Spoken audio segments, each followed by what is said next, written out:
Well, while everybody's getting settled in here, I'll just welcome you here today. Thanks for venturing out on this snowy February day. We have a real treat ahead of us, and I have the pleasure of introducing this gentleman. Alan Weltzin, writer and Professor Emeritus in English at the University of Montana Western, retired in the spring of 2020 after 40 years of full-time teaching. The final 29 in Southwest Montana. Weltzin has published 2 chapbooks and 10 books, including a memoir, A Father and an Island, from Lewis and Clark Press in 2008, and 3 poetry collections. He also published collections devoted to Montana writers Rick Bass and Norman MacLean. He currently has 2 forthcoming chapbooks, and a new poetry collection is under consideration at the press. He's also completing a book of travel essays. Weltzin enjoys skiing in the winter, backpacking and scrambling peaks in summer, and traveling with his wife Lynn when COVID-19 isn't raging. In other words, no travel, right? So please welcome Alan. welcome Alan. That's enough. Great, thank you, Deborah.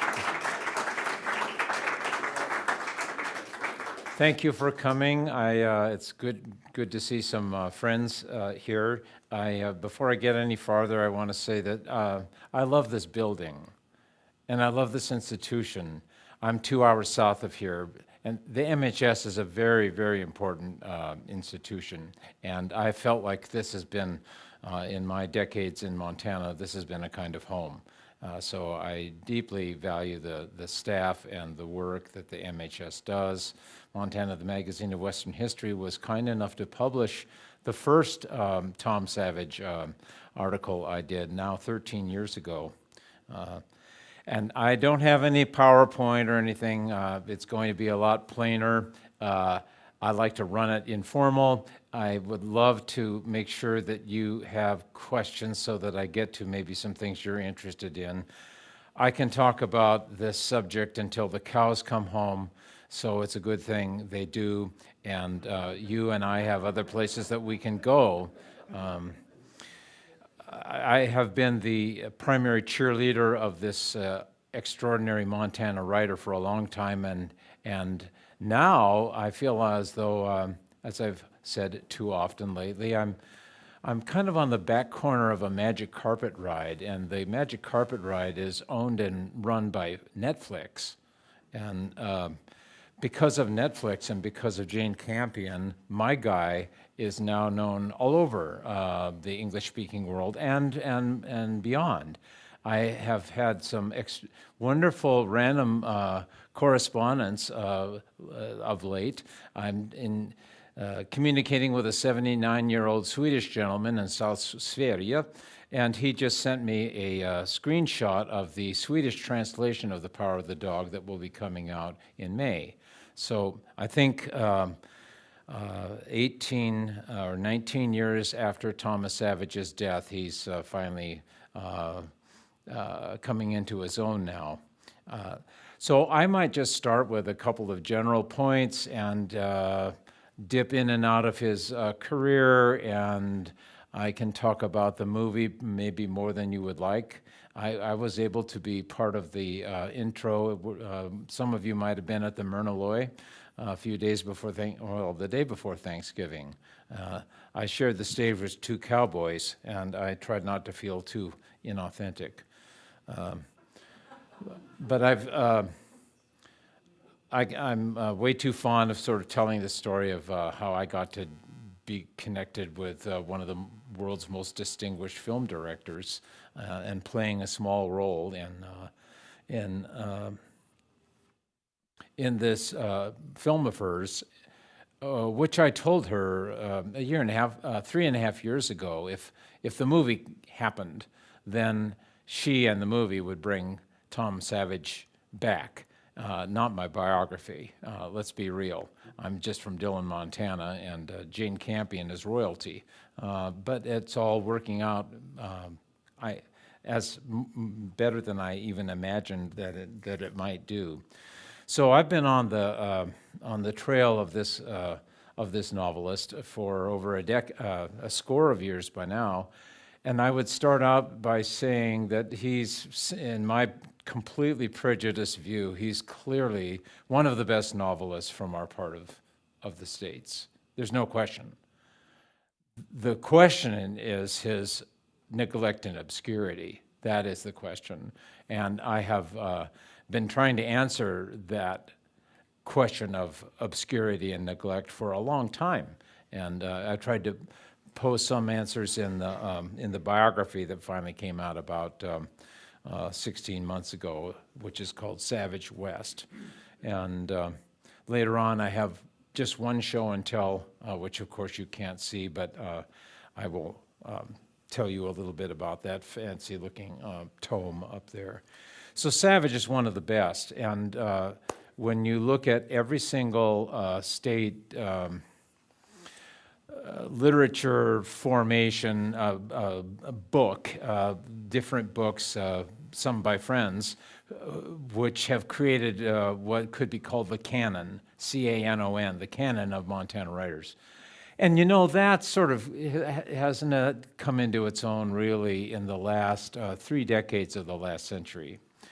That's when Montana got really sexy as a literary place. And one of the best parts of that tradition is completely absent from all of these books. So first of all, The Last Best Place, which Greg Keeler, if any of you know him, used to joke would make a good doorstop.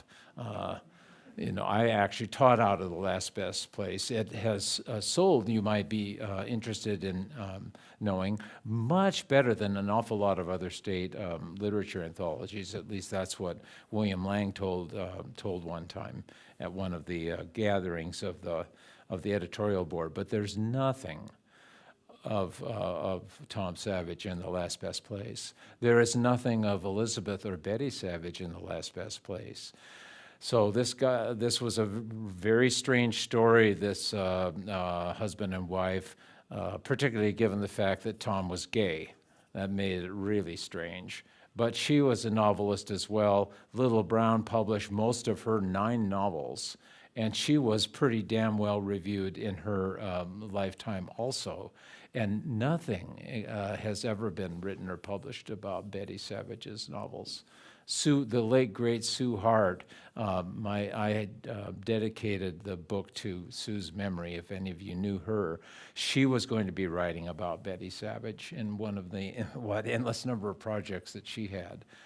But there's the fortunes of writers in terms of canon is just, the older I get, the more it seems like a complete crapshoot. There's no justification for cases of neglect, and I would add, as an former English professor, there's no justification either for a lot of people who seem to be big shots, and frankly, they don't have the stuff, in my, again, totally prejudiced view. So Tom Savage is a native of Beaverhead County. You remember Montana's largest, and he seems, in terms of his personality and of his style, of the fact that he's gay, a real improbable resident of Montana's biggest county. He grew up in Horse Prairie, and you know, in Power of the Dog, his best and most famous novel, there are a lot of scenes that are in Herndon, which is also in Dillon. But in Jane's abridgment, and she wrote the screenplay herself, you may remember there's only about one town scene. So Dillon is out. It's mostly Horse Prairie. Have any of you been to Horse Prairie? A couple of my friends have been to Horse Prairie, but yeah. Some people in Dillon have never been to Horse Prairie. And Horse Prairie to this day is still a different universe practically than is Dillon. You're a long ways from somewhere there. Yes, please. Horse Prairie is 1,500 feet higher and 40 to 50 miles southwest. So from Clark Canyon Reservoir, you take the state highway, and of course underneath Clark Canyon Reservoir is the town of Armstead, which is beach and power. And, one of the Red Mill in the movie is based on a boarding house that was run by a couple of people whom Tom Savage knew quite well. And that's where the Brenner Ranch, they would drive their cattle down. So all that is, historically accurate. So what I've called in the Thomas Savage country, this is a kind of an interesting literary region because no one else inscribed it ever, to my knowledge. And it stretches southwest from Dillon up through Horse Prairie, across the Continental Divide at Bannock Pass, and then down into the Lemhi River Valley of Idaho. And he grew up as a kid. He had this split life because his his mother's family, which is the family he favored in so many ways, they were the Urians, and they ranched in Lemhi, Idaho.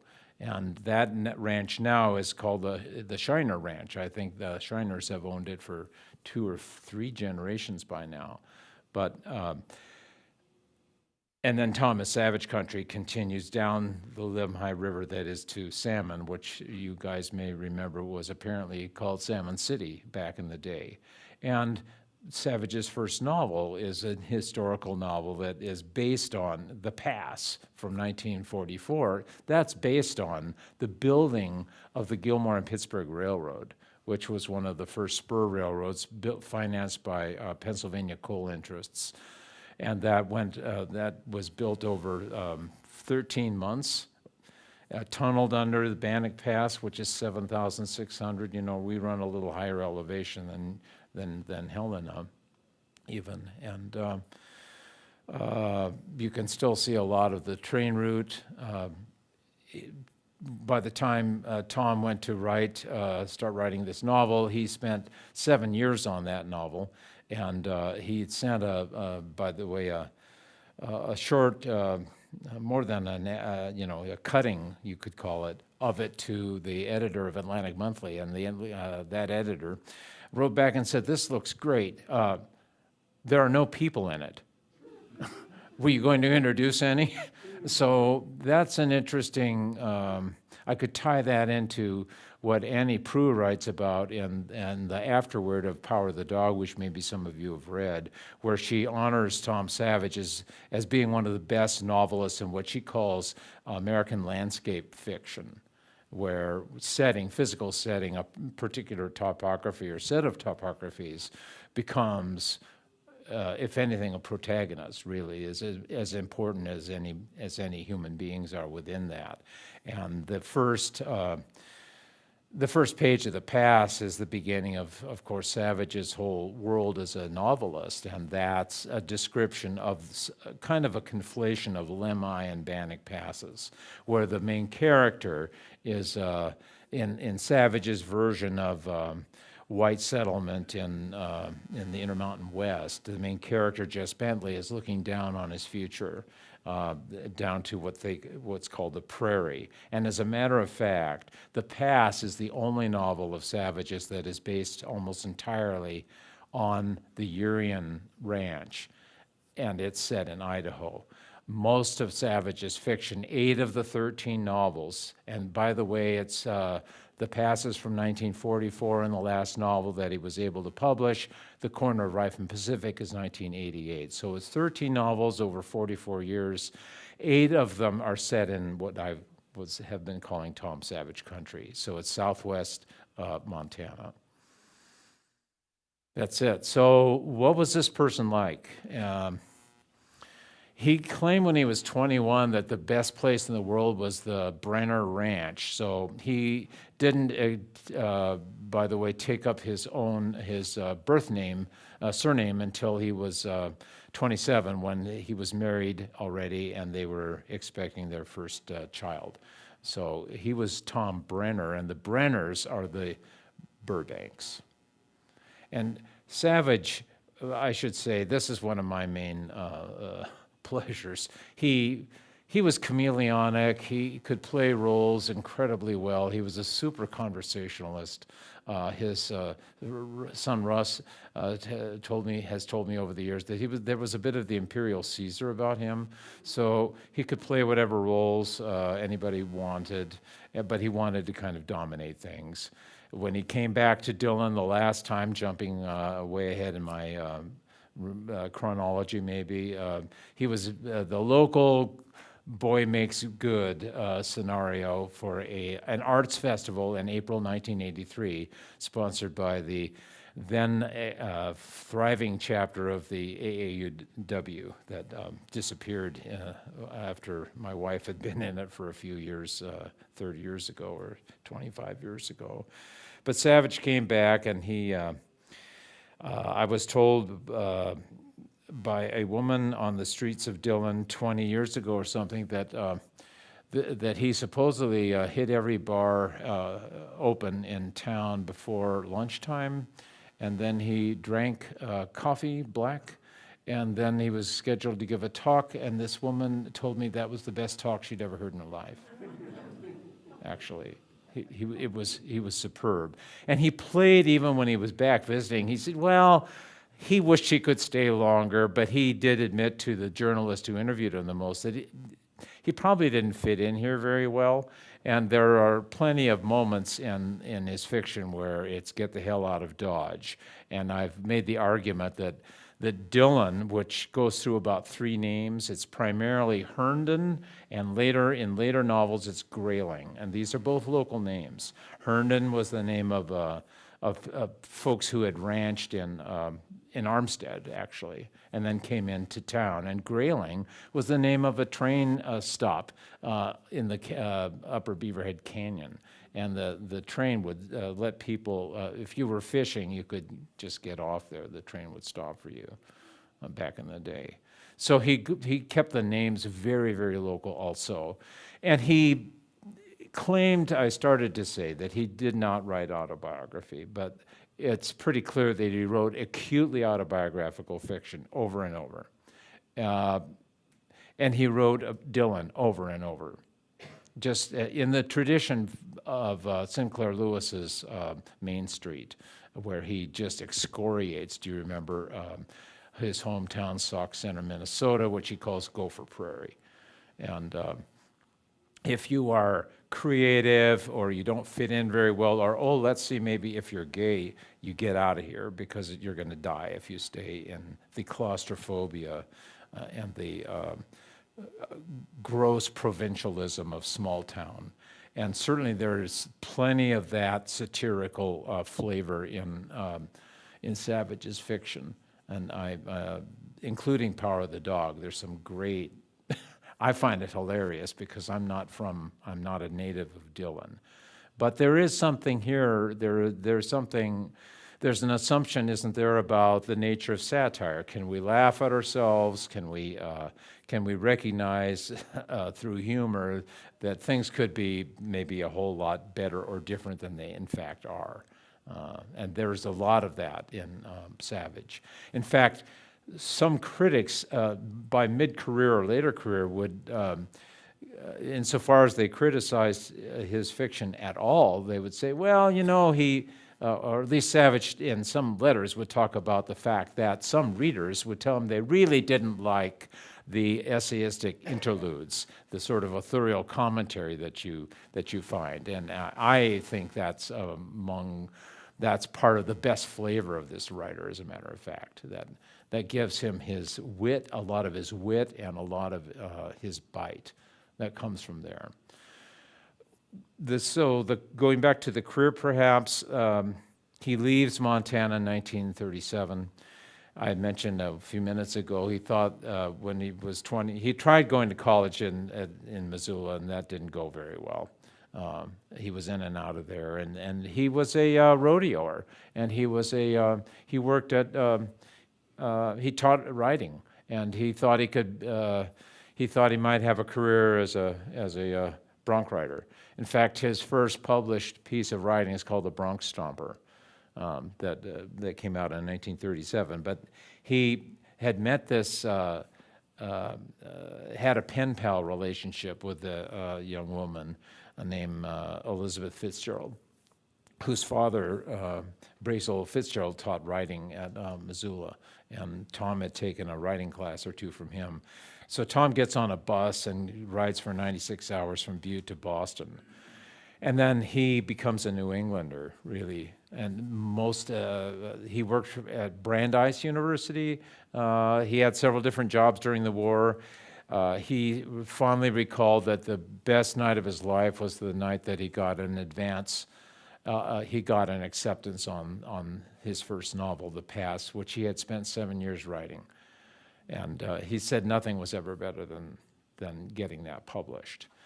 I make the argument in the biography and other, and when I talk about him, that the first two novels of Savage set up Savage West. They give you his version of what the Intermountain West actually is. And that has little or nothing to do with popular cultural production. And he specifically calls out the Virginian of Owen Wister by name in at least two of the novels. And he says, this is a piece of shit, basically. That's what he's saying. The Past and then the thanks aren't. The second novel is Lona Hanson. And he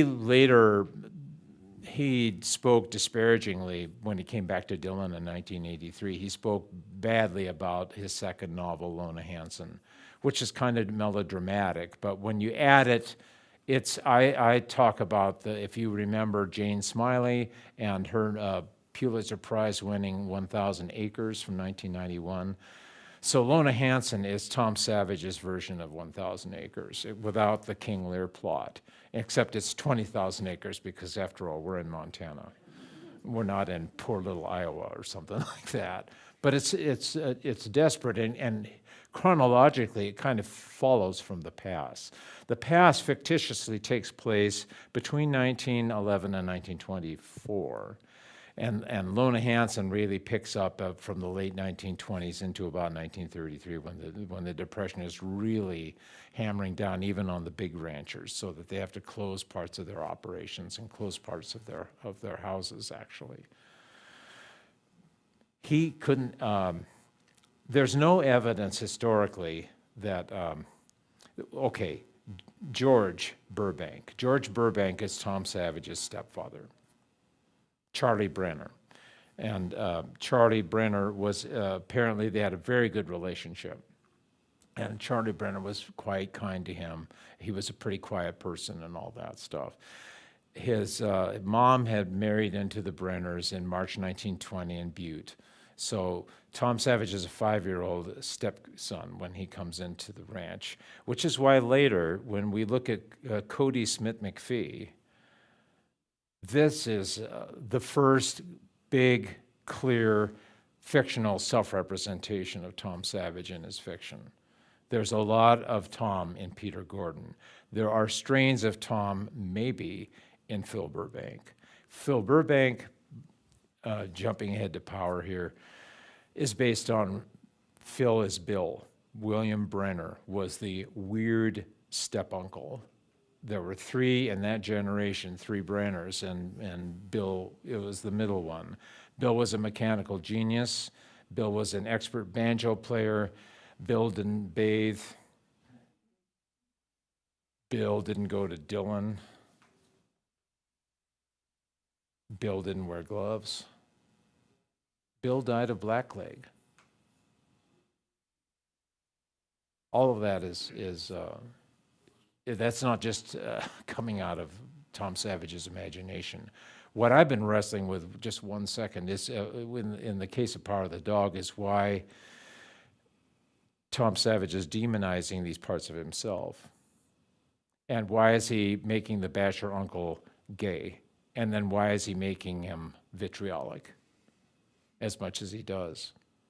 And I've tried to make the argument that that there's a lot of self-accusation and self-castigation. That's parts of Tom Savage that recur in a lot of the novels, where there are gay or lesbian characters usually on the side or something like that, and they are sometimes mocked or they're sometimes given some space. But please. Oh, is blackleg blackleg is the anthrax contracted from poles. Large poles is in, yeah. So and if you haven't read Sheep Queen, when you read Sheep Queen, Ed Burbank, you see, Savage had to keep killing this part of himself and this uncle. He did it over and over, and he's more brutal with the Bill Brenner prototype in Sheep Queen.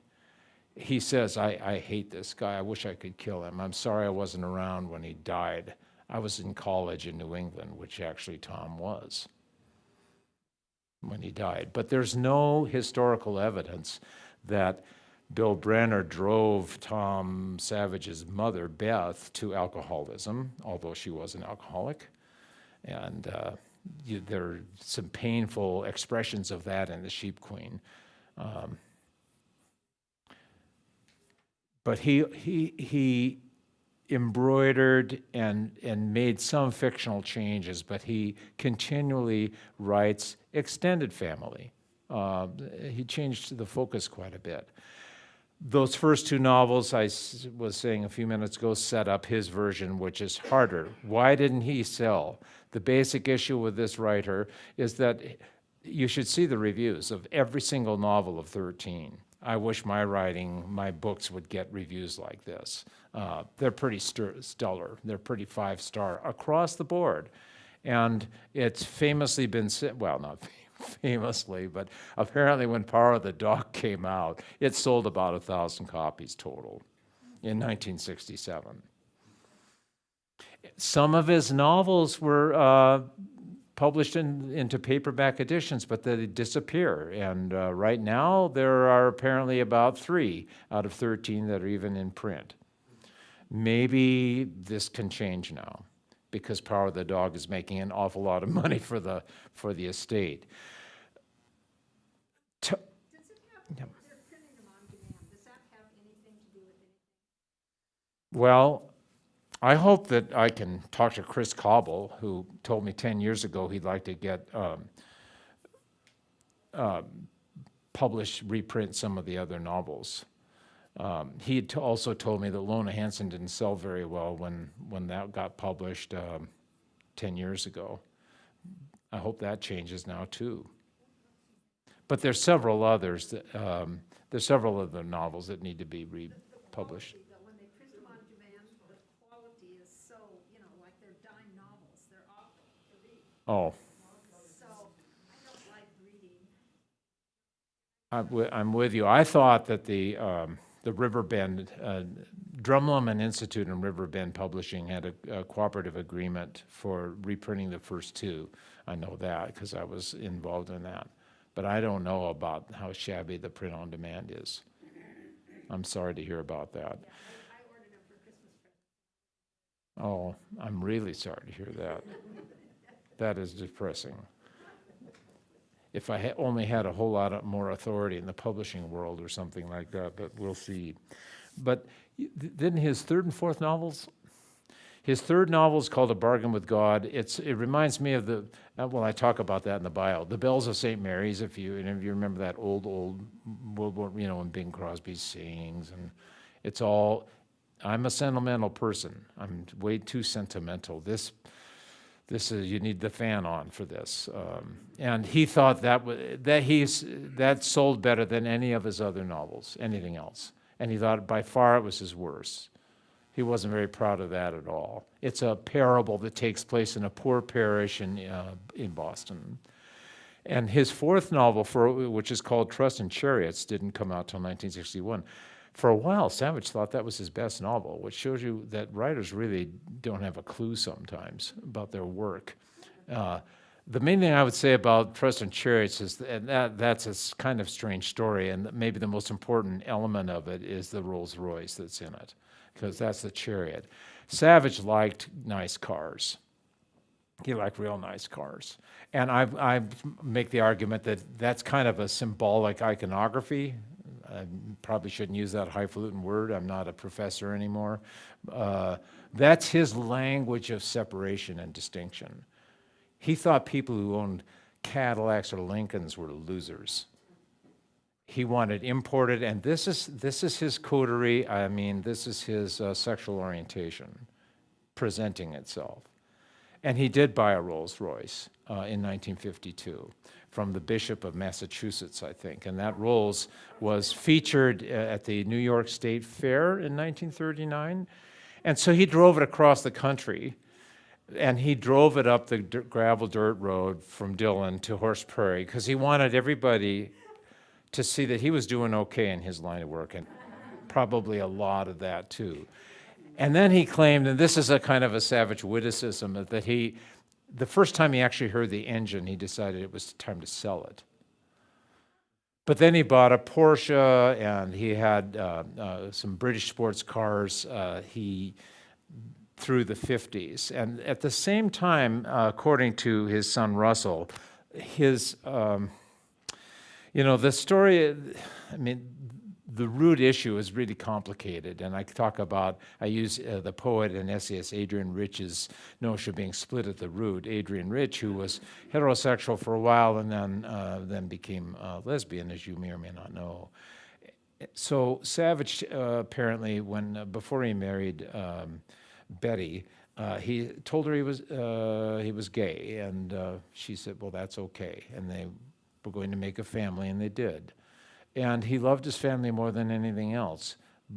But there's a problem. There's a problem. And Russ said that when they were growing up on the coast of Maine, because they moved up to the southeast corner of what's called Georgetown Island, which is southeast of Bath, Maine. Well, the Bath is the shipyards town, the old big one. And they were the first year-rounders, so it was a pretty remote place to live year-round, but it was good for these writers. And he became more overtly gay. And the big episode, to try to just move ahead more quickly in the biography, is the fact that he is introduced to a young man named Tommy DePaola, by Savage's literary agent, Blanche Gregory. And Tommy's a handsome, young Italian-Irish dude from Connecticut who was briefly in a marriage that didn't go very well. And they became lovers in 1960. And so Tom Savage pretty much took off from the family for about 18 months. And then at some point, I don't remember, maybe in the winter of or the spring of 1962, and by the way, this is exactly when the sons are teenagers. So there's way too much Freud going on all around now. It's a mess. And the daughter, who I haven't even mentioned yet, Betsy or Elizabeth Savage Maine, who is the literary executor, she has said, Tommy just, quote, poisoned my childhood, basically. Poisoned my childhood. And then there was a violent episode with Brazel, the older son, present with a pair of lovers, and he beat up Tommy DePaola and then left, and then there was brutal sex, and then Tom Savage says, basically, this can't work anymore, you'll be okay. And so he goes back, and apparently Betty had been not only alcoholic in the 1960s, but sometimes suicidal. There's an unpublished memoir by the ex-daughter-in-law of Brazel's first wife, and that's horrific reading. And that makes this, the closeness of this couple all the more poignant and strange. Russell, the son, has said they had a childlike, his parents, Tom and Betty, had a childlike dependency on each other. But I tend to think that the root of their relationship is always the written word. It's not sex. Because Betty edited everything of Tom's. And Betty said, she called in, I suppose, a self-deprecating way, she called her novels mere entertainments. I think I've read 5 of the 9. I think they're pretty good. But she said all the way along, more than once, that is to say, that she thought Tom's fiction was much more substantive, and she's right. It is. But she did all this work for him, and she read a lot. Savage, part of his presentation of himself is that he was an ignoramus. He didn't really read much. He didn't know what was going on. He didn't know anything about Montana writers, and he didn't know anything about why Montana writers didn't know anything about him. And he was, more than once quoted as saying, "Well, I'm from Montana, so I've written all these books, and I think it's certainly too bad that they don't know about me over there, but I don't really know anything about that." And then he would also say that he didn't know anything about publicity. So Tom Savage would be even farther behind than Weltzin here. If you're an author, you have to do all kinds of hustle. My friend David Abrams knows this a lot better than I do. Tom Savage would not have a website, that's for sure.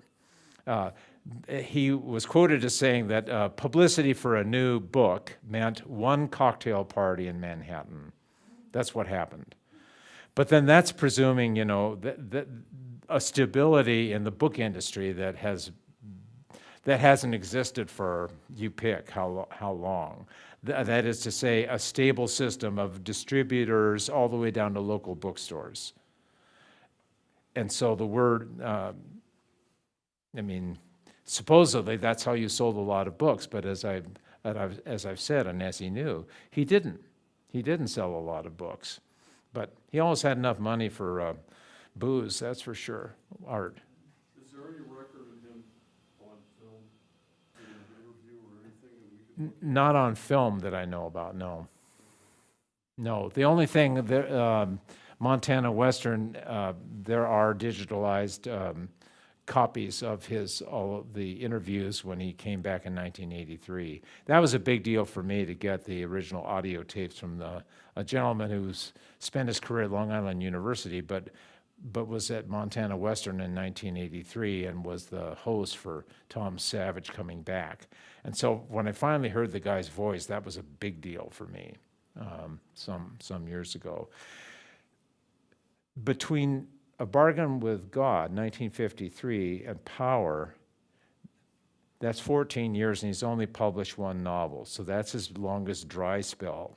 And things are heating up in the family, so to speak. And after the affair with Tommy DePaola, and oh, by the way, I didn't know anything about this, but Tommy DePaola ended up being the much more famous writer. He's a children's book, he was an illustrator and an author, over 200 titles. And I think he won the Caldecott Medal. He died when my biography was in production, and he was very generous with me on the phone and an email, actually. I really wanted him to have a copy. And they did meet again in the Castro district in San Francisco in 1990. Because after Betty, jumping ahead, she died of lung cancer, and he goes and lives a gay life, literally, in San Francisco until his own health starts to go, and then he gets moved back to Virginia Beach, Virginia, where his daughter and son-in-law were. So right after that affair, Savage writes an overtly gay novel. His literary agent tells him this can't get published in the U.S. And I say, well, James Baldwin published Giovanni's Room in 1956. And just after the 60s, after legislation changes, after the Stonewall Uprising, by the 1970s, there's an explosion of literature by and from gay and lesbian writers. But in 1964 or so, no go. So this whole novel, Savage threw it in the Pacific, the North Atlantic. He threw it off their house. That was his only manuscript copy. And twice later, he was asked if he ever wrote about himself, and he said, yes, I did once. So all we have to do is, or at least I connected the dots there. But I mentioned that part of the biography to emphasize that out of that comes his best novel, The Power of the Dog. That's what comes next. And then what I'd like to emphasize to you folks is that, oh my gosh, then this storm of writing is unleashed, you might say, and he publishes 6 novels in a decade. From Power to what was originally titled, I Heard My Sister Speak My Name, and then got retitled The Sheep Queen in the reprint from 2001. That's Savage's 10th novel. It is his most nakedly autobiographical. Almost every single page has references to other parts of his work. I talk a lot about the the first line is something like, well, so I call myself Tom Burton, or rather Thomas Burton, as it says on the spines of my novels. I am a middle-aged novelist. I'm living in New England. Where are you? And my wife's here too, and we watch the birds, and we drink more than we should. And then, is this fiction? Of course not. I mean, it's really a tease to me. The most I've said to several people, the preceding novel to Sheep Queen is titled Midnight Line. And Midnight Line has the most sustained portrait of Dylan in all of his novels. It's called Grayling. So the present setting and the present geography in Midnight Line is Boston, but most of it is recollective, and it's all about Tom Westbrook's past, which is Grayling, Montana. See, folks, there are a lot of Toms. There are a lot of surnames that begin with B. You heard me say that for the first 29 years, Savage was a Brenner. And the Brenner Ranch, by the way, got subsumed. It was sold back in 1987. It existed for just a little over a century, and it's now part of Temple Sloan's holdings in Horse Prairie. Temple Sloan founded CarQuest. Temple Sloan has a little more money than I do.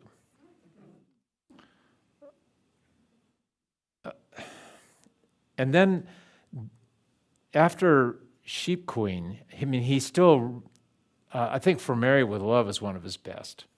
And that's about his uncle's wife who didn't fit in any more than he felt like he fit into the Brenner scene. One of the things I would like to emphasize about, and this is the setting in Power of the Dog, Savage really emphasizes hostility, silence, discomfort, cold that's not just physical cold, but the cold between people. And he does that. He says that house was just awful. It always was. That's the setting in The Power of the Dog. That's the Brenner house. That's his stepfather's family. That's where Bill Brenner is. And the old man and the old lady were real. The old man was a real jerk for Tom Savage, historically. And Tom felt very defensive about his mother. He by the way, he referred to her repeatedly in letters as my beautiful angel mother. And Beth, Beth Urian Savage Brenner first appears in fiction in The Past, in the very first novel. That's the first Beth. But there are a series of Toms. There are a series of versions of Beth. I tried to explain to Kirsten Dunst, literally, I only didn't get much time, that she was saying something about her character, and I said, well, actually, this is the author's mother. This is the author's mother, who, after all, marries into this family and becomes an alcoholic. And we're not sure how the relationship went with that particular brother-in-law, but probably not very well. Not very well. Savage he came back to Dylan, as I've already mentioned, in 1983.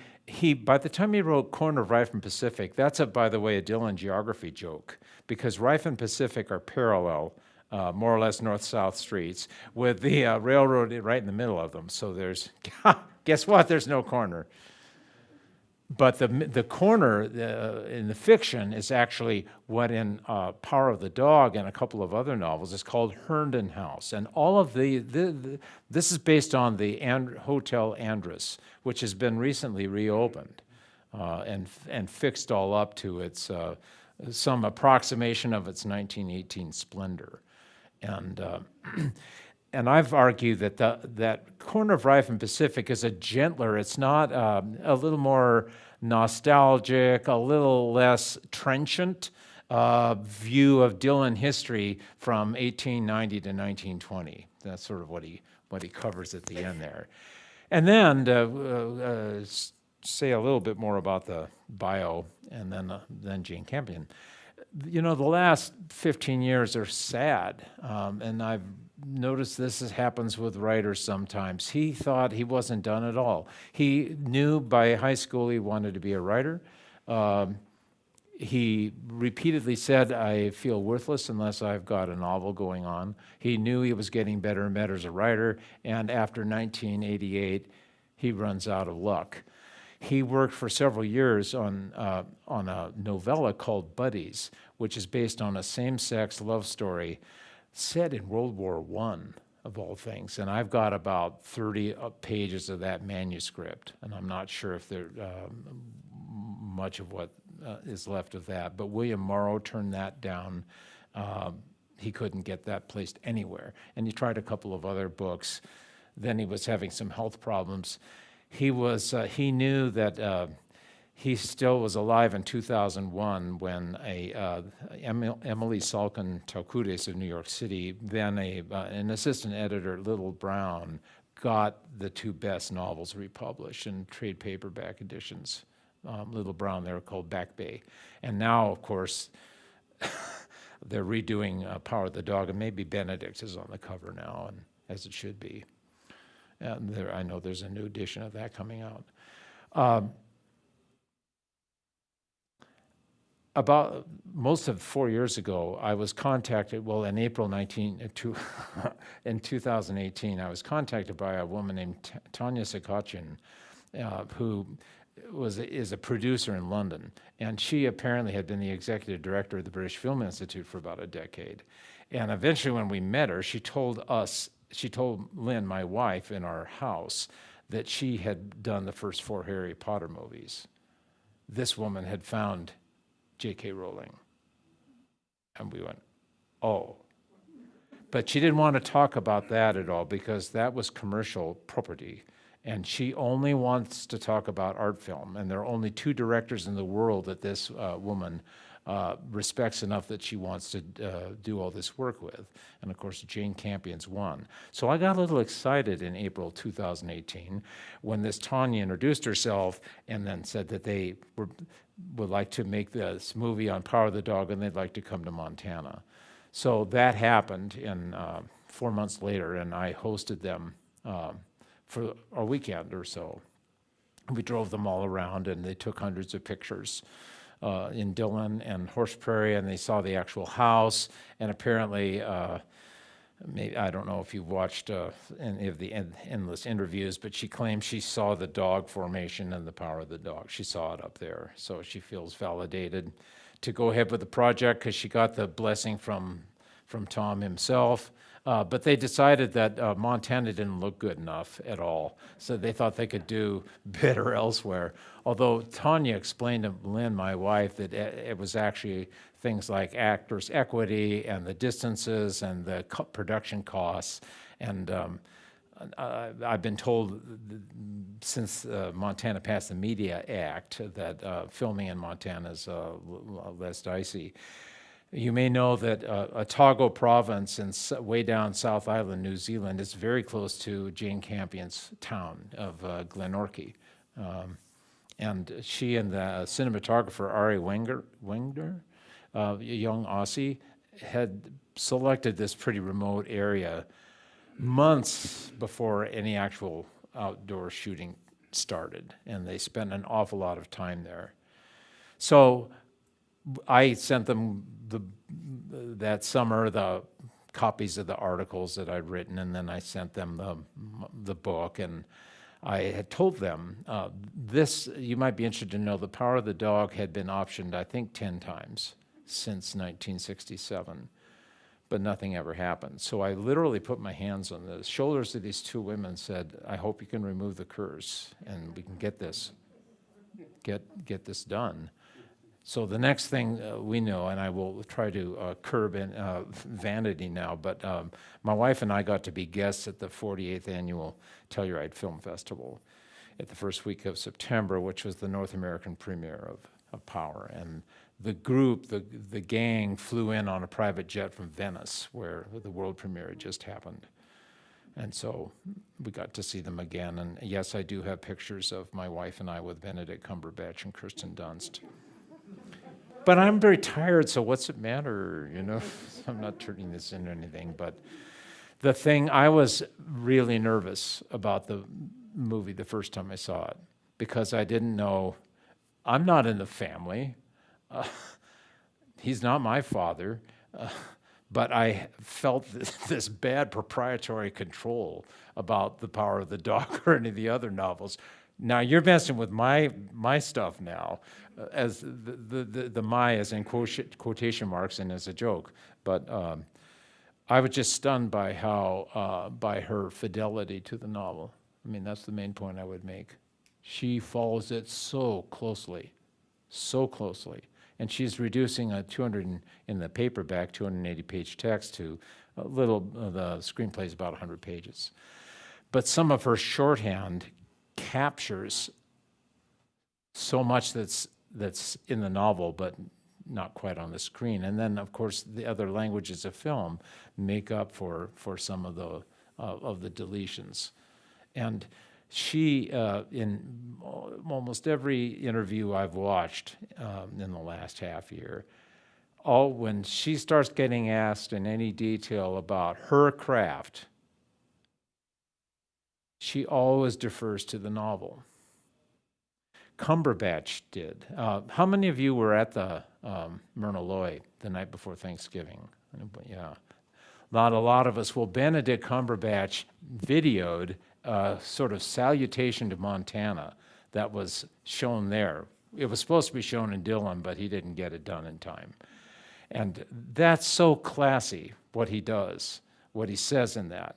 He's so humble, and he admits to being really scared about this film being shown in Montana now, particularly to people who actually know the territory, so to speak, the human territory and the specific, topographies and everything else, even if we don't know Horse Prairie intimately or anything like that. But I mentioned Benedict because he says in that he thinks that this novel is one of the classics of American literature. He says he wore out his copy. He always carried it on set in New Zealand. He always carried it around with him. And perhaps you've read that he did old-fashioned method acting. And with Jane's collaboration, she called him Phil. She never called him Benedict. And he went in character, and he would not bathe at all for days at a time. And he, as you know, the famous cowboy and cowboy poet Randy Riemann became his host, and Randy was on the stage at the Myrna Loy too. And so Randy and his wife up Shoto way had Benedict for 11 days, said, "You heard this?" And they were supposed to teach him everything they could, including castrating in that time. So there's no scenes in the movie of forging, but Benedict learned a lot. And one of my the favorite things I heard was that when Cumberbatch suddenly went in as mimic, and he perfectly imitated Randy to some other people in front of Randy. Then he'd switch a couple of other people out, and he's just so verbally talented, and his ear is so stunning that everybody was kind of dropped their jaw. I would love to have some more some questions. I hesitate to pass this around, but so maybe I won't. But I'd love to show it to you later if you're interested. So I'd never heard of Ossoline Press. Begins with S, A-S-S, and that was supposed to be. I didn't know anything about this until I was asked if this copy's okay, and could I get them permission for photo of Tom Savage for this book. Well, this is a vanity. Have you ever heard of this, David? This lists for 195. Although Lynn, my wife, told me that she found copies for 120. You can, get a deal. But this is a big fancy collaboration with Netflix that is about and dedicated. It's to Jane Campion, and it's the making of the movie. So it's like, if you are familiar with the movie, well, you can come up and look at it. You get a lot of stills, and then later on there's more on the actual production, even down to the costumier and the hairdresser, and yes, I mentioned in here. So and they spelled Weltzin right, which is what I always have to check about. Is that picture in New Zealand rather than done? Yes, but there are some pictures of Horse Prairie in here too, although it's mostly the set. Now, I've rambled all over the place. So what are some questions you might have? Yep.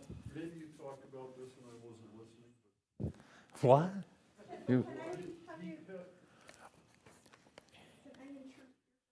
yeah. He had all these wonderful reviews. Why Well, I'm glad you asked that again. I tend to think Savage is West, apostrophe possessive, is just hard ass.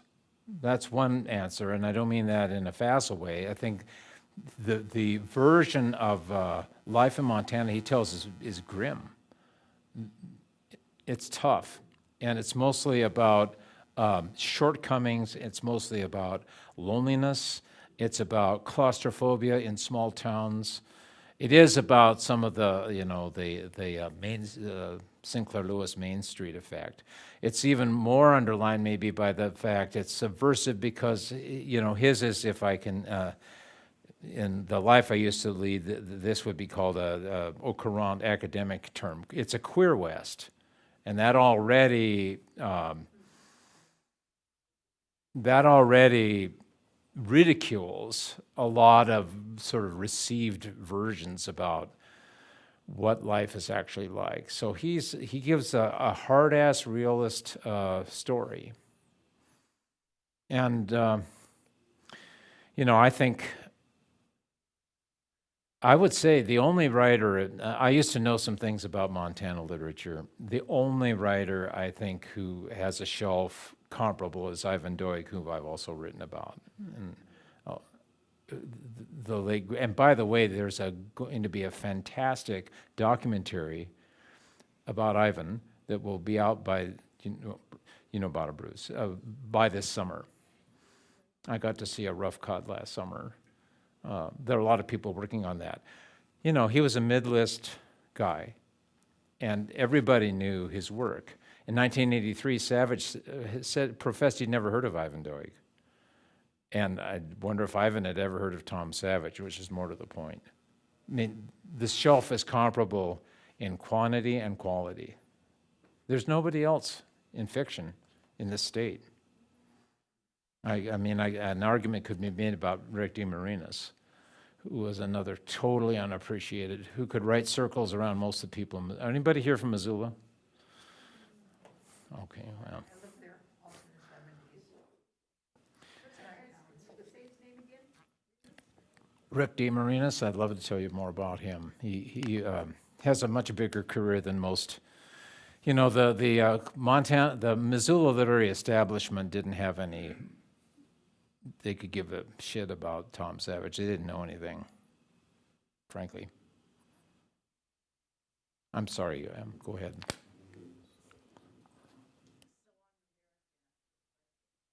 Because I'm pretty naive.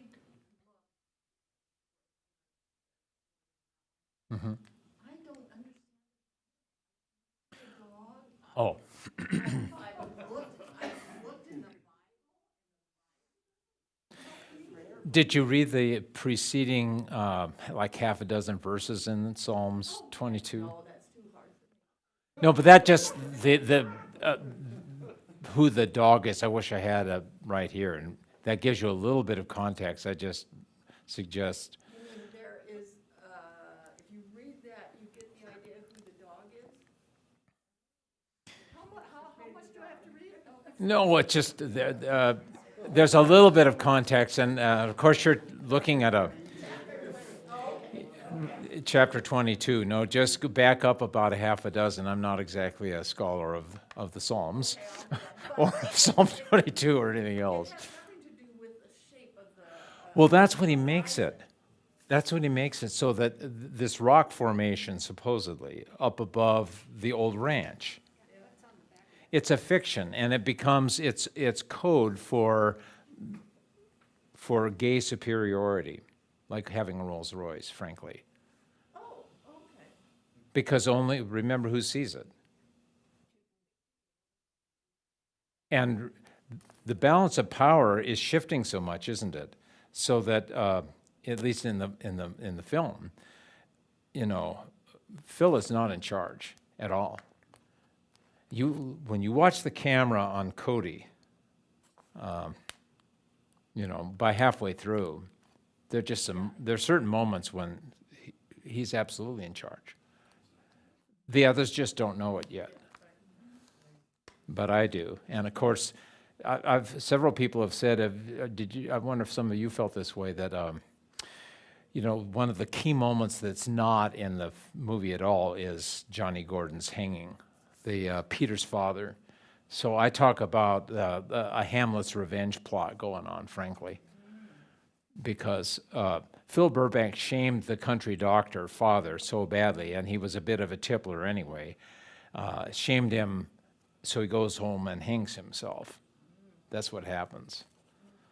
So there's a big, huge revenge plot from the get-go, but there's more than that. There's, frankly, a mentor-protege gay same-sex relationship that's implicit. And I think even in what I've written, years ago in a book I wrote, my scholarly version, Whoopi, of Phil Burbank, in terms of suppression and what he is. And there are just some key places all the way across the novel. And in the, maybe some of you also remember, or remember better than I, the liberated 1960s, no one talked about the gay relationships in this novel at all. That's absolutely what attracted Jane when her stepmother gave her this and said, I think you're going to like this novel. No one talked about it 50 years ago. And it's so obvious to me all the way through, like the bathing scene, for God's sakes. And the way that she does the bathing scene is, to me. Okay, we're on. Forgetting Alan? Okay. Thank you for coming.